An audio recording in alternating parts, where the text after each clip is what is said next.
the Bodhisattva of the Public Defender's Office. The advocate strides into the hell worlds of the steel bars, of the squeezing tongues and hungry ghosts, battles, enslavers, judges, addictions, and monsters.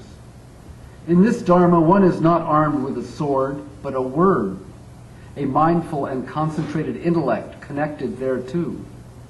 This practice has the chance to gain freedom, to diminish suffering. This right livelihood surely is on the path to liberation. I stopped writing poetry in the mid-'70s, and in the late '70s I went to law school and have been practicing criminal defense in Oakland since 1980. And Oakland, California is a very good place to practice criminal defense. It's a lot of work. And then in 2001 I started writing poetry again. And this book called In Chambers, The Bodhisattva of the Public Defender's Office, will be published by Sunny Outside, David McNamara's press, sometime next year. And I'm going to read some poems from that.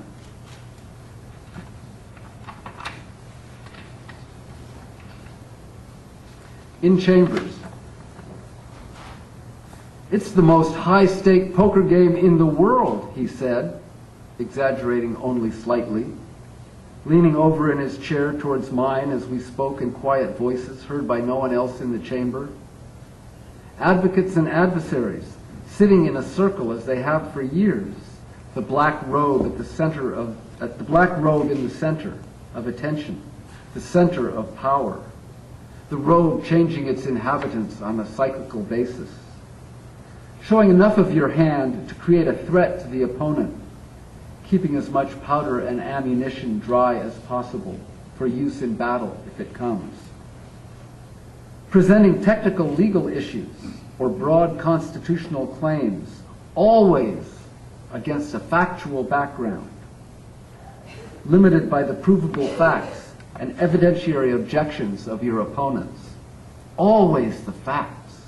Your skill, or that of your adversary, must always bow to the provable facts.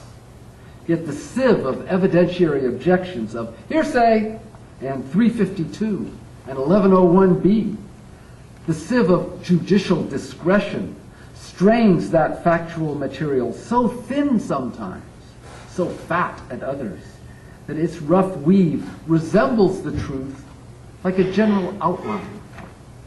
But details, perhaps crucial, perhaps not, are distorted. The advocates and adversaries discuss with each other, trade facts and arguments, and often turn to the road for approval or to tweak the deal one way or another. The currency of these transactions are paid in bodies and time. Time taken from a life. There is no symbolism here. The words are used to describe exactly what occurs. Time taken from a life in being. Occasionally, the adversaries try to take a whole life all at once and destroy it.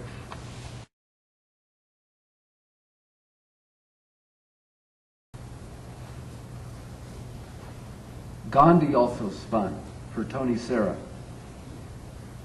The semantic warrior shouts or pounds the table when necessary to make a point, or gradually captures the rapt attention of the entire courtroom so that its members lean forward in their seats to catch his whispered phrase. Shows pictures or brings symbolism to the stage he inhabits, traverses mountains and preconceptions. No Shakespeare. This one only directs, the actors speaking their own lines, the plot having been decided before. The presentation, the elucidation of images and facts, weaving in the law, weaving a cloak of protection, a cloak of reasonable doubt over the protagonist. The semantic warrior spinning yarn. It is good yarn, stuff of freedom.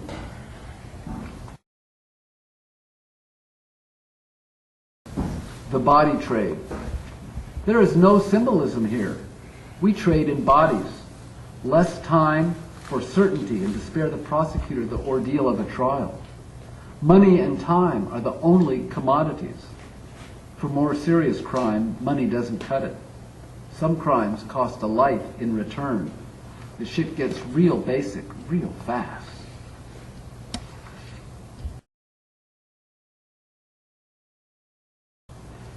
The compass. The compass spins wildly in the courtroom and back rooms and the halls of justice. Moral evidence, it's called. The testimony of eyewitnesses. Humans with competing agendas and high stakes. Straightforward battles sometimes fought. Unscrupulous adversaries occasionally laying in the weeds. Keeping a balanced perspective. An eye on the objective evidence. An ear to the adversary's weakness, and a mind to your own weaknesses. Attempt to guide your protagonist through the woods, past the weeds, away from the scene of the crime, away from the hall of justice.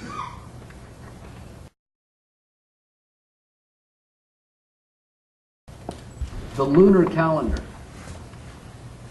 At the end of the first morning calendar, when the cases set out for trial have been sent out, or continue to another day, and the arraignments and other short cause matters are concluded, occasionally comes the lunar calendar.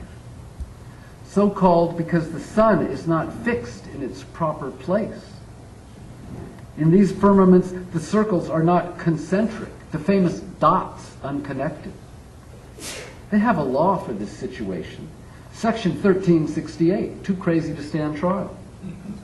They have a solution too. A school where those unable to comprehend the nature of the proceeding attend mock trials day after day. This is the prosecutor, he sits over here. That is the judge, she sits up there. This is your lawyer who will sit next to you. Logistics and decorum of the courtroom are taught. Many pupils return months later to face a trial by a jury of their peers after being found competent and are then shipped off to prison to fend for themselves on the main line. Due process was served, say the bureaucrats. They understood the proceedings. Many of the graduates of the law school of the Lunar Calendar never saw what hit them.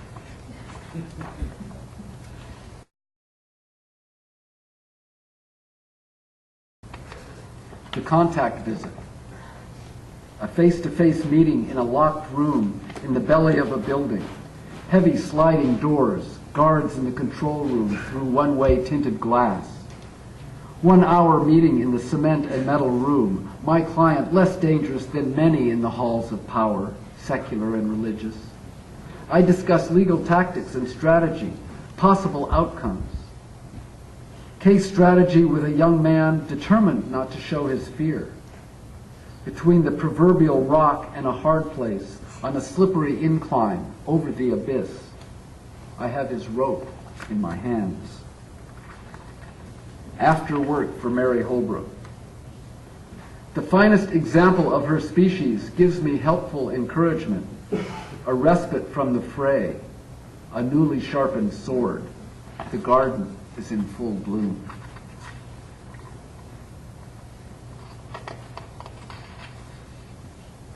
Deconstructing the prosecution's case for Bill Cole.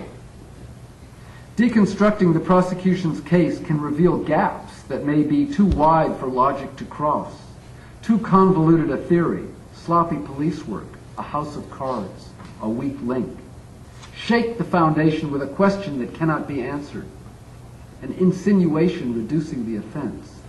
Don't be greedy. No need to set the whole house on fire when you can take it apart brick by brick.